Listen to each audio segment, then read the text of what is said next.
wo yakinkan a yedi kan kinkan yehunu se Jerusalem fo ne Israel fo ne Juda fo endi homeda a Ewrade hye won se wondi no ne santi no wogu homeda no ho fi na Ewrade ebufuo ba wo so na omontie Ewrade mra na wosoya aniema ede ye aniema bone homeda na ema Ewrade hye Jerusalem aban fefe na oman wona tanfo befa omonomum afeyi mu bosome awotwe ne da etoso dumienu Galilee Pentecostal International Prayer Camp and Church dada akenkan sem ye bakenkan wo odifu Jeremiah homa no eti dunwotwe dunkron eduonu baako ne eduonu mienu asema efiri Ewrade nchen ba Jeremiah nchen nie sorry saneko owenfo fie na mema wate mensem ho ena misane me ko owenfo fie na hwe na oreye na aboso adwuma na kuku a oreye no sei se owenfo insem dote na osane de ye ade foforo se de a etene owenfo no ani so se obeye no ena Ewrade asem ba me nchen se merentumi nyam Israel fie se owenfo yi Ewrade asem ni hwe se de a dotete wo onwenfo insem no saa ara na mo Israel fie inso motie wo mensem se meka wo oman ana ahenie bi hu se metu na madwere na masai no na se oman no sane firi ne bone a meka ye hu insem no mu a ene menu me hu ade bone a mesusu se meye won hu no na se meka wo oman ana ahenie bi hu se mede besi ho na mate na se woye meni so bone entie mi a enne menu me hu yi yei a meka se meye won no hu na afei ka kire Yuda merima ne Jerusalem fo se Ewrade sie nie hwe meredwene mo hu bone na mapam mo hu apam mo nyina mo nsane mo achi mfiri mo kwan mone so na mo ma mo akwan ne mo ne ye nye yie na wobeka se okwa na emom yebedi yen tirim asem achi na yayeye yen akoma bone din ye no hu ade enti se Ewrade sie nie monko bisa amanaman no mu hwan na wate saa ade yi bipen ahodridie pa ara na Israel ababa no aye Lebanon suchirema pa Sirion abotan no so amanone insuwa wiri dudu a esene no bewe ana na meman re efimi washi eduhwam ama abosom hunu na wama sunti won akwan so na tititi atempon so se wonante akwan a enye akwan moye so se wonane won asase no amanfo ne da fede ade obiara obetwam honum hu bedwiri no na wawoso niti meye se epieye mfra mama bo won mapete won atamfo anim mechire mom na enye manim na mede bechire won seye da no na woka se mumrama yenkopam Jeremiah tiri so na mrare yira infri osofo ho na efutuo rempa onyansafo anum na asem remmo odifo mumra mayemfa tekrema inkum no na mumma yenye aso intie ne nsem no biara ye asoma me o Ewrade na tie won a wone meham no wode bone inhye papa anamu na wotu amena ama mekra kai se megina wanim se meresire papa ama won se meresane wabufuo efri won so enti yiyi won ma ekom na yi won to afena ano na won yerenum inni mesuja na won dane yakunafo na ewunyade inkum won merima na won fa afena inkum won mrantie edoma no ma wonti esu inka infri won efie mu bere a wode asafo bi beba won so impofri mu no efise nwabo amena se wode reyimi na wasunsun menan fidie na wo Ewrade wunim won agina woka no me ho repeme wuo no nyina inkata won emumuye so na mpepa bonboni mfiri wanim ma wonhwehwe wanim ase wabufo bremu na eni won inni sa Awurade kan eni kona koto oyunfo kuruwa bi na fa oman no mu mpanyimfo ne asofo mu mpanyimfo no bi ka wo ho na firi ediko Hinom ba bonhwa a ewo awemfo pono ano no mu na pai nsem a meka ma kire wo no wo ho na ka se montie Awurade asem Yuda ahemfo ne Yerusalemfo se asafo Awurade Israel nyankopon sie ni hwe mede adebone mereba ehayi a obiara a obete no na somu beye no tio esane se wajame na wadi ananafo asem wo ehayi na nwahye eduhwam wo ha ama anyame foforo a woni won ejanom ne Yuda ahemfo inhunu won pen na wode bimdifo moja ahye ehayi ma na nwasisi ba sronsronmia deja hye won ma abobe ahye afode ma ba enso menhye won saa na ema madwene mu da saa enti hwe Awurade asem nie nnabi riba a warenfre hayi se Tofet anase Hinom ba bonhwa bio na emom wobefre no okum bonhwa na mema Yuda ne Jerusalem ejina ayehunu ehayi na mama won atoto afena ano won atamfo anim ni won a wohwehwe won kra no nsem na mede won afunu mema ewiem noma na ewirem moa adi na meye kroyi amanfo ne fede ade obiara obetwam wo ho no ne seye no nyina inti ne hu bedwiri no na wabo hwerema hwe na wama wadi won mamerema nam ne won maba nam na wobedi won ho nam ahohia ne ahodwam a won atamfo ne won a worehwehwe won akum won no de bedwan won ho no mu na bokuruwa no mamerema a wone wo bekro no anim na ka kire won se asafo Awurade sie nie se dia wobo owemfu kukuo a wontumi nya no yie bio no saa ara na mebo oman yi ni kuro yi na Tofet ara na wobesie won efise worinya baabi insie bio saa ara na meye ehayi ne ehafo Awurade asem nie na meye kuro yi se Tofet na Jerusalem efie ni Yuda ahemfo efie no hu begu fi se Tofet ho adan a won ahyehye etifi aduhwam ama osoro asafo no nyina na wahwie awiesa ama anyame foforo no nyina beye se Tofet ena Jeremiah free Tofet de Awurade soma no ediyisem ka ho bae na okogina Awurade fie abenwa mu na oka kire oman no nyina se asafo Awurade Israel nyankopon sienie hwe mede bone a maka egu kuro yi so no nyina beba eno ne ehu inkuro nyina so efise wasene bonkon de ebeye na wantie minsem na Aimel ba Pesal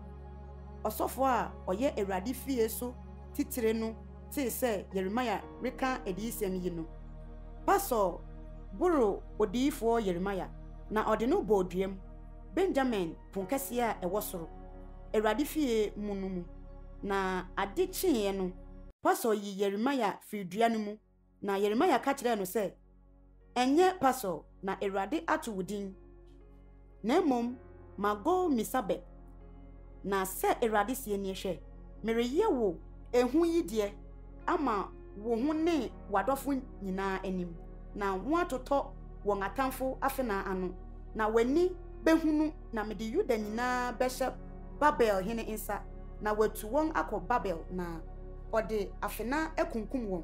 na meyi kroyi adedode ni emu infasode abodende nyina mama na mede Yuda ahemfo akorade nyina mehye won atamfo nsa na won afonfom afa akọ Babel na wo Pastor ni wo fiefo nyina mubekọ nomumfamu na mubekọ Babel akọ wu wo ho na won asie wo ho woni wadofo a wo share won nkontro no nyina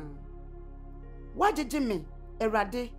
na mapene njijeye no so watintim me so na watumi madane asere de daa nyinaa wɔn nyinaa de me ho fɛw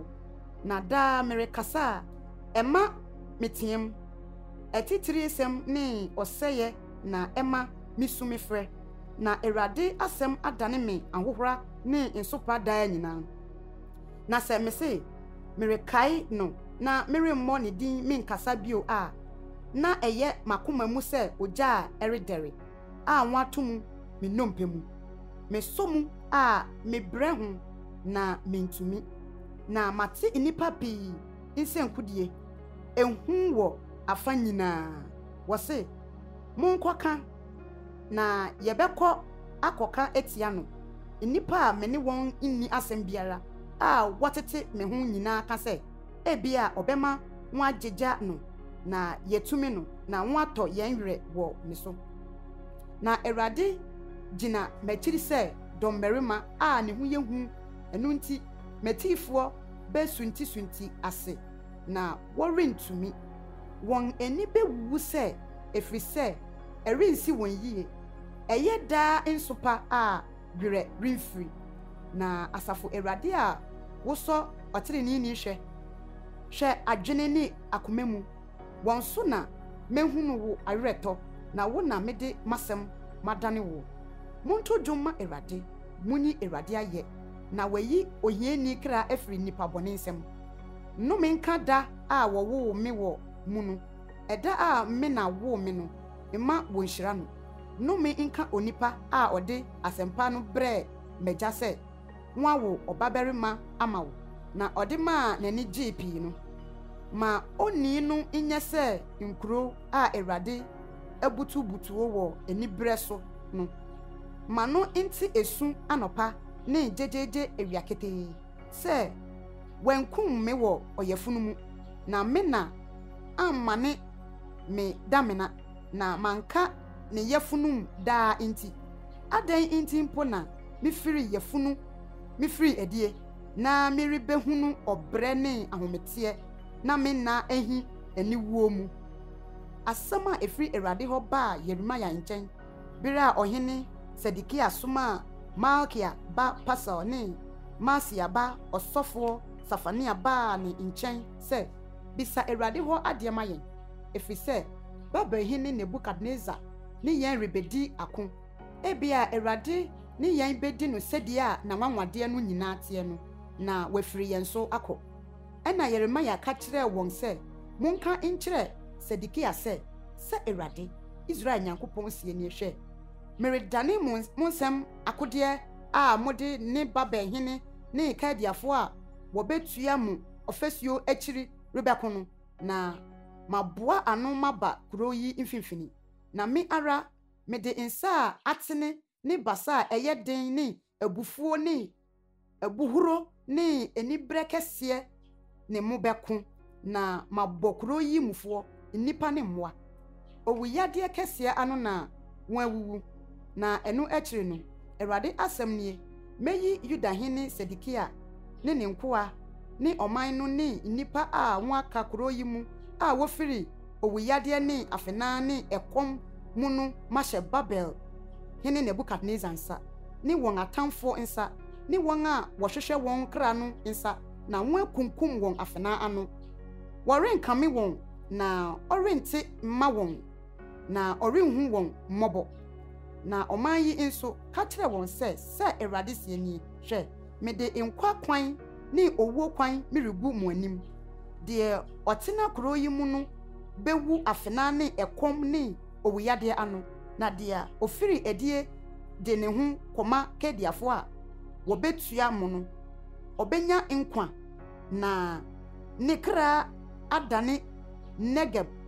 no asadeɛ na mede m'ani makari kuro yi sɛ bɔne na ɛmmra ne so na ɛnyɛ papa Awurade asɛm nie wɔde bɛhyɛ Babelhene nsa na ɔde ogya ahye na ka kyerɛ Yuda hene fie sɛ muntie Awurade asɛm David fie sɛ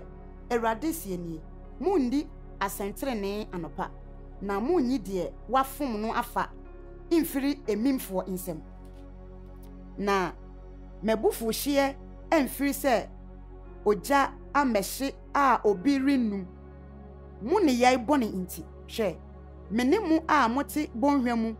asase taso botan so no anya Awurade asem nie mu a moka se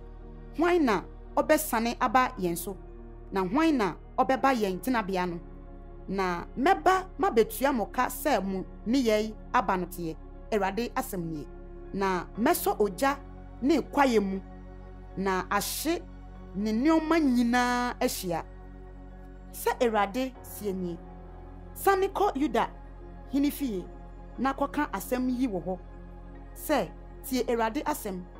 Yuda hini a wote David akonwa so no wone wo nkoa ne wo man a wofa apono yi mu bamu se Awurade sienie mumbu atenterene inye adeterene na munyi de wafom no afa infiri emimfo insem na ohoho ewisia ne okunafo munhum won so mummo won etirimoden na moja edibime nso munhwie ingu wo ha yi na se mode asem yi so ampa enie ahemfo a etete Yuda akonwa so betena ntiase anamu ne aponkoso abefa efie yi apono akese mu abamu won ne nkoa ne won man na se mwantie nsem yi a enie meka me ho ntam Awurade asem ni se efie yi bedane fituo na se Awurade kasfa Yuda hinifie hunie wo ye me se Gilead ne Lebanon etifi nanso medane wo anwea bradada so nkro a wontim na miriyi osefo etia wo won akodie kurekura won na won abubu wo ntwini duru a wayiye no de egu ejamu na amanaman pi betwem kuro yi mu na won asese won ho se enam eden so inti na Awurade aye kuro kese yi seyi na wobebua won ho se efiri se won agya Awurade won Nyankopon apam na won akosore anyame foforo asom won munsu owufo na munyam no esu mom na munsu de orekro no na orensane mmabio imehunu na awo asase na se Awurade ka no Salum a oye Yuda hene Yosia ba osi neja Yosia anan mu di hene a ofiri ha koye no hunie orensane mahabio na de wetu no kro no eho na obewuo na orenhunu asase yi bio de ofa okwan a entene so kyekyere ne fie na ode asisiesi na bansoro na oma ne yonko ye adwuma kwa na onfa na ketua ma no nwie de okase mesi adan a emu bai ayemu abansoro adan a esoso pii mafa na otwetwa mu empuma na ode enchiniduru sammu na ode edu kokosra mu wani abere tweniduro hu yi inti eye wo se wo ye ohene wagya endidi anum wamu atenterene anye adeterene eno ntin so na esi no yie odi mobroni ni ohieni asem ma no enti enso na esi no yie enye yei ne me hu nimde Awurade asem nie nanso wani ni wakoma inni hwe so se wo mfaso bone ni moja edibim so se engufem ni emim ni nhyeso so se wo beye enu inti se Awurade ka no Yuda hene Yehoakim a oye Yosia ba no honie wori nyam no inka se bie minua berema ana bie onua ba wori nyam no inka se bie owura ana bie mani onyam efunu mu sie na wode besie no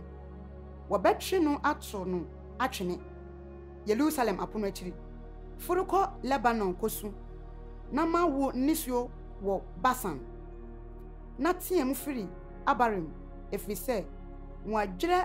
wadofo nyina wodi yie no mekasa mekyerɛ wo na wo se mirintie wo kwan a wo fa so nie firi wo maba bremu se wo ntie me mframa bɛyɛ ne wayemfo nyina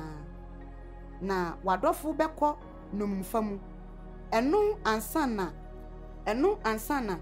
wani bewuo na wani megu ase wo bone nyina ho wo a wote Lebanon aye wo prebuo ntwini duro so no se oyiya ne awokun a etise oba wofo de ba wo so a se de a wo besi aye mmobo afa se meti ase yi Awurade asem ni se Yuda hene Konia a oye Yehoakim ba no ye menifa so enso ano ka mpo a anka meti no efri ho na mede wo be hye won a wo hwehwe wo kra no nsa ni won a wusuro won anim no nsa na baba hene Nebukadnezar ni kediafo nsa na mepra wo ni wona a owo no akọ asase bi a enye ho na wowo mu so na eho ara na mubewuwo na asase a won kra pese wobesane abaso no worensane mma ho bio oberima Konia yi a oyese anwone a abo na wommuo ana ade bi a obiara aninye ho adan intina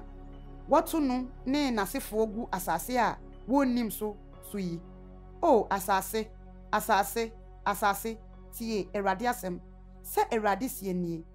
montre wo oberima yi ho se oye de oniba oberima a orini yie ne namu